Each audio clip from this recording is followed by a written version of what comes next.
Viral, banjir di kebun sawit Riau malah jadi tempat wisata dadakan. Santai warga salto ke arus deras. Diketahui bencana banjir kini sedang melanda Kabupaten Indragiri Hulu, Provinsi Riau.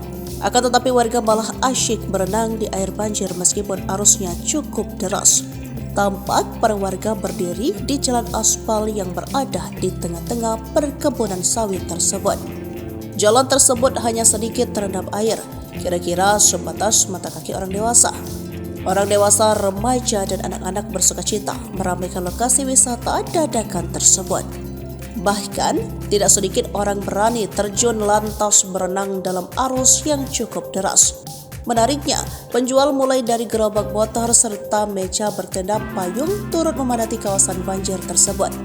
Selain video, dalam akun tersebut juga memotret warga yang tampak ceria menikmati keseruan bermain air di kawasan perkebun kelapa sawit yang terendam banjir tersebut. Video tersebut diunggah oleh salah satu akun TikTok dikutip sripoku.com Selasa 26 Desember 2023. Lebih lanjut, keterangan dalam akun tersebut menjelaskan jika peristiwa banjir yang menjadi tempat wisata itu berlokasi di Indragiri Hilir, Provinsi Riau.